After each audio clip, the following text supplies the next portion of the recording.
let me prove to you that being a good person really doesn't get you anything. It might get you brownie points in heaven, but it's not going to get you anything here on earth, especially with demonic, demonized human beings, honey.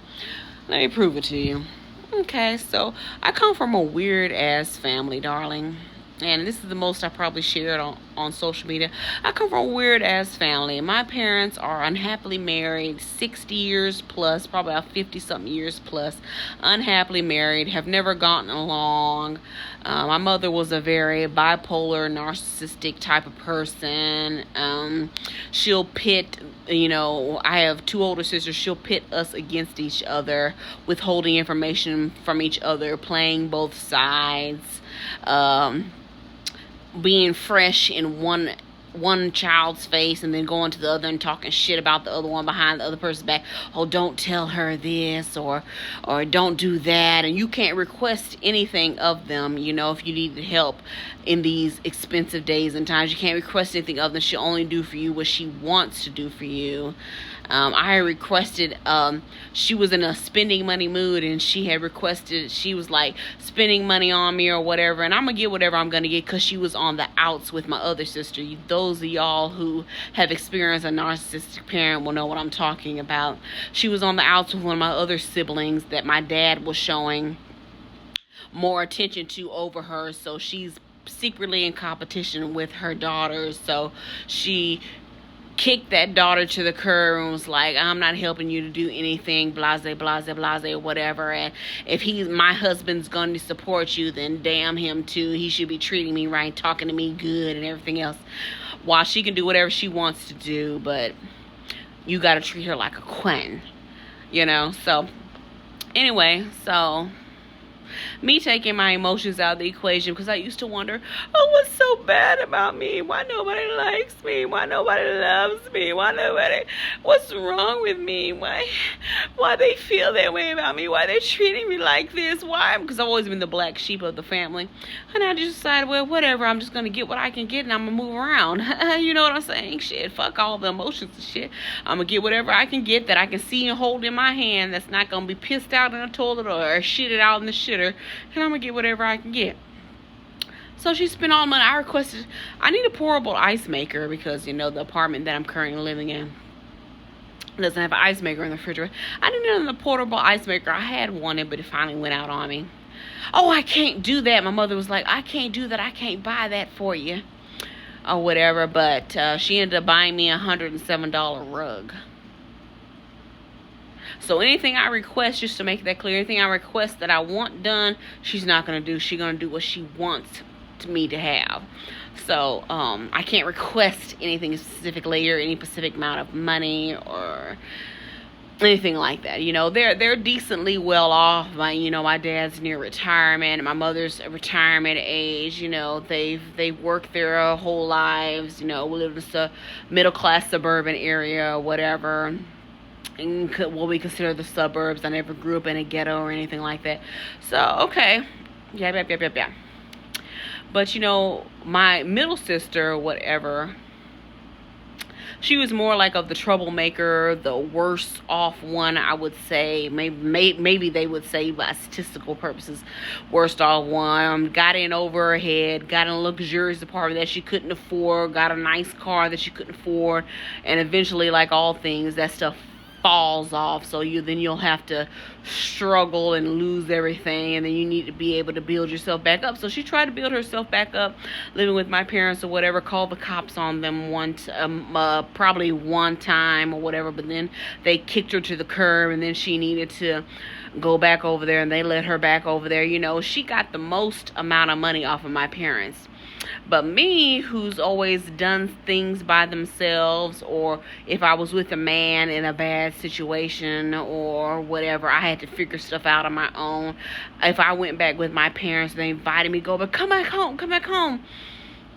I probably stayed there about 2 weeks because I suddenly realized that I'd rather live with a man abusing the heck out of me than living with my family abusing the heck out of me. I'd rather go with some nigga abusing the heck out of me. At least I can cuss him out and put hands on him and throw down and call the cops on him and live with my parents. And, you have that so-called respect factor in the way or whatever.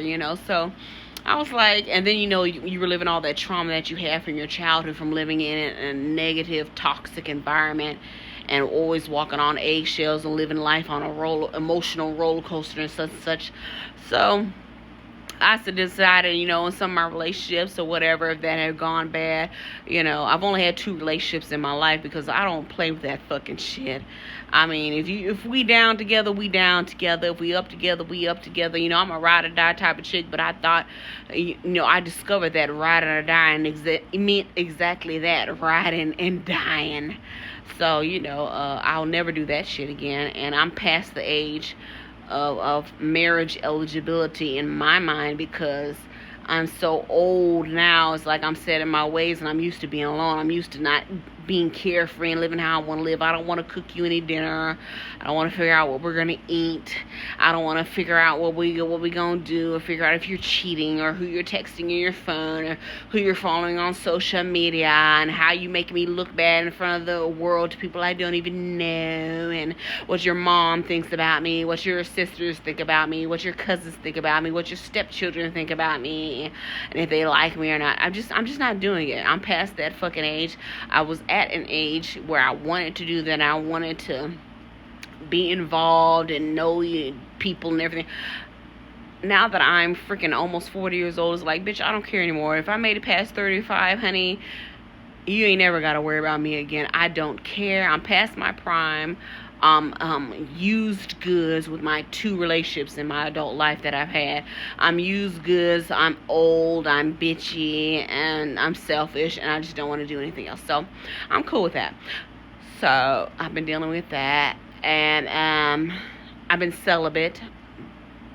I want to cease all lustful temptation and all lustful feelings or whatever, but every once in a while I feel like just so much pressure is built up. You're like, what else could it be? What else could it be while I'm so tight, while my shoulder's so tight, while I'm having headaches, while I'm doing this, that? And if you're used to having relations, you don't have that release anymore. So it's like, well, if I'm not getting that release anymore from jumping in the sack with the man because I'm celibate, it's like, how do I get that release, take that pressure off? It's just like once after, because, I'm a type of person, I only have to touch it and it'll go off. If I watch a certain scene in a movie or blase stuff online or whatever, not corn, but just something slightly sexual or erotic or whatever, I can get it off without even touching myself. So quote unquote, it's not technically masturbation, but masturbation it is, you know what I'm saying? So,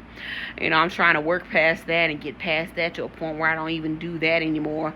Non-touch masturbation, you know what I'm saying? So I'm trying to get past that, because you want to be pure all the way and not have all given into that lustful temptation. This the giving in part. So I haven't been screwing any men or anything like that, and it's like, and I see that God is so good. And, he's an on-time God. He don't come when you want it, but he's always there right on time. You know what I'm saying? So it's like it's not comfortable. But, he's always right on time to provide whatever that you need. Because, in the Bible it says not worry about what you're going to eat, what you're going to drink, or what you're going to wear. Because the Father God up above, he already knows that you need all those things. And he'll provide it for you. If you ask of him, and you seek him. So that's what I've been doing, whatever. It hasn't been comfortable at all, but life's not always about just seeking the ultimate pleasure. Sometimes it's about self-sacrifice and relying and having faith, in Jesus Christ. So, that's what I've been doing, but it's like those people that you've been there with before, or given them rides, or paid for everything in the past, and you fall on hard times and they might be up a little bit, they don't want to do too much for you. They don't want to send you nothing but $20 or or and I'm thankful for that or whatever, but they don't send you $20, and but you're the main person coming around them, helping them have fun, or lifting their spirits, or giving them a ride here to and yon, or when they didn't have nothing, but then when they get something, oh no, now they got a car, or they got their tax refund, and they got this that. Oh well, now I got other stuff I gotta go do, and I got other people I gotta go help, and it's just like, well, you giving them folks money, $100 or whatever. Where's my $100 for the stuff that I've done in the past? Where's my $100? You invite me around when you want to drink, and you drinking most of the beverages. You might get a 1.75 liter or something, but I might have 2 or 3 cups out of it. I'm drunk, I gotta go home. So you keep the rest to yourself, and you use it to do whatever. I might come back around, I might not. So I'm getting a smidgen of it. It's just like, okay, so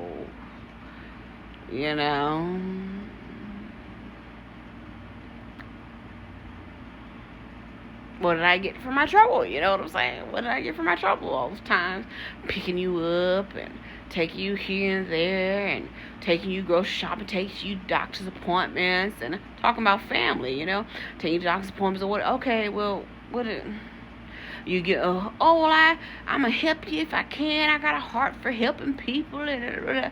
Okay, but you sending more to your daughter than you sending to me, but your daughter don't even come around, and you having arguments with your daughter, and she arguing with you with her sibling, trying to double team you and everything else. You calling me to come pick you up, and we might live 30, 40, 50 miles apart from where your daughter is at, and you want me to come out there and scoop you and take you on back home, and also, what do I get for all that?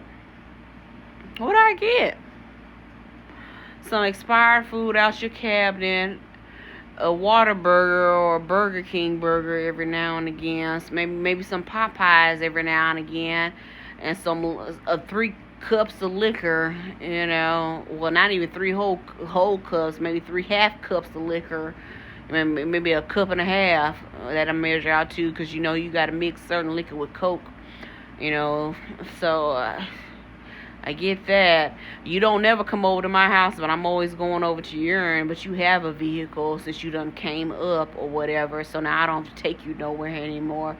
But then when I come over to your house or whatever, nowadays that you have a vehicle, now you want me to drive you everywhere. Oh, well, you can drive us and we'll just go. Or you can drive in your car. So I done drove over there. You don't come over to my house. You only been to my house twice. But I'm going to drive over there like I have been driving over there all this time. But now you want me to jump in your vehicle and drive you because you don't want to drive. So when do I catch a break? When do I catch a break?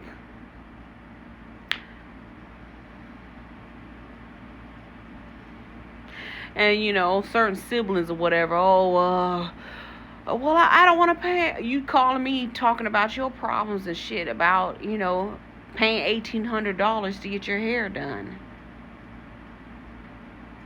But I need groceries. I paid my bills. I paid some extra bills. I thought I was going to be okay, but I'm not. But you calling me about $1,800, help you solve this $1,800, hairdo. You getting K-tips and tape-ins in your hair and all sorts of stuff, and you're trying to call me and discuss with that, and I'm discussing it with you because stuff is interesting. How people try to use and abuse you to get you to pay for a service or whatever. But it's like, you calling me about $1,800 in K-tips, and all I need is like $150 to eat, to survive, because I'm not running around here screwing a bunch of niggas, but you gonna call me about $1,800. Oh, this person want to charge me $1,800, and I paid that before, and I paid $500 for some hair that she sent for online that she had shipped to her, and I paid $500 for this hair because I wanted the K-tips, Carrington tips, and then I want tape-ins, and then they doing a hybrid, and I'm worried about eating for a week and a half, and you calling me about $500 hair?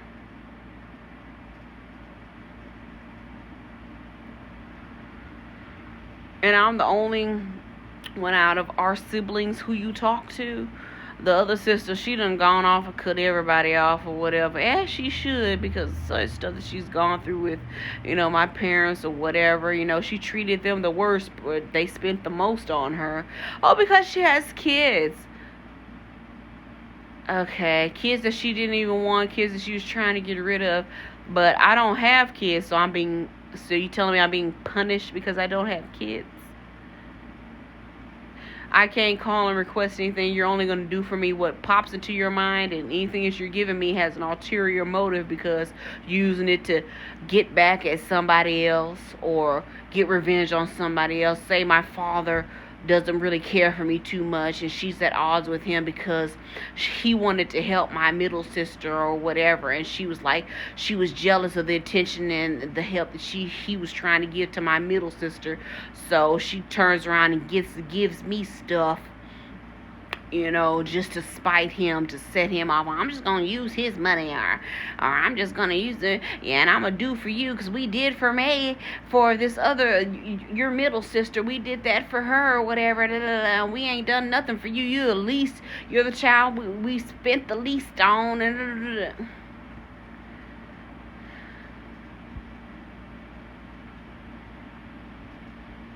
but I still can't make no request. That's not about me. That's about you. I still can't make no request. You gonna do whatever you want, and of course I'm gonna sit back and accept it. I mean, why not? I don't run around asking people for money or, oh, I need your help. Oh, I'm down and out. Oh, can I move in? That stuff be offered to me. I don't go around asking people. I just try to survive the best way that I know how. But, then my oldest sister, whatever, she came into some money. She gave my parents $10,000.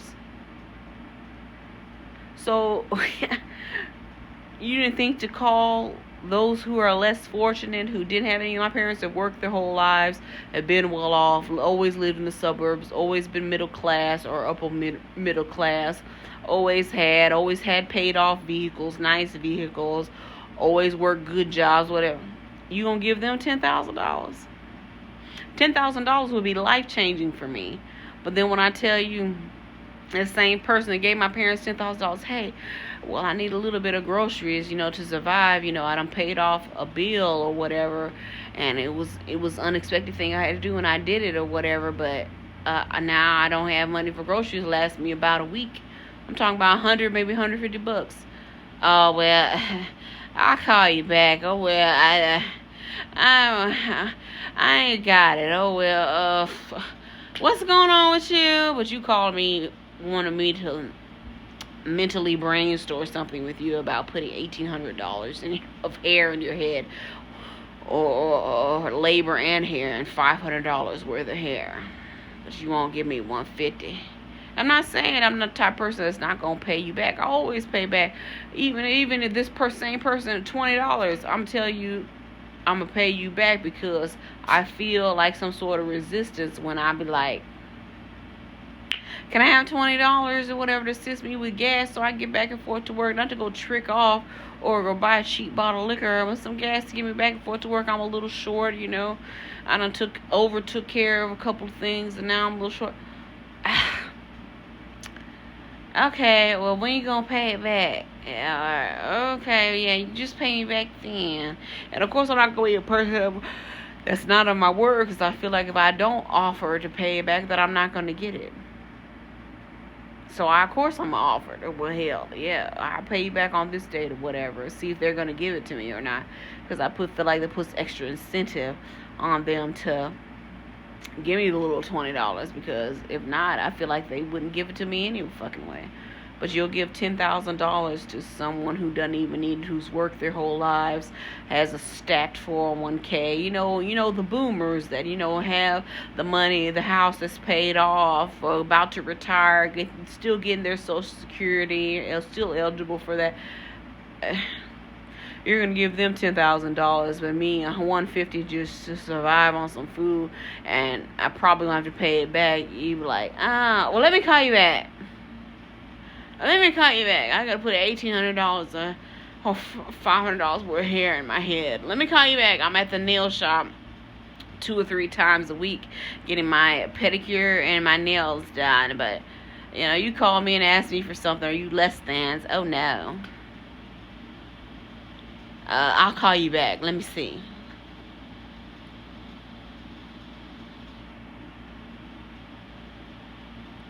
Okay. I can fully take responsibility for myself and the decisions that I made or whatever. Hell, I decided to pay a bill. So I paid a bill. I thought I was going to get enough credit back for paying that bill to be able to do what I needed to do. It didn't happen. It didn't happen, so.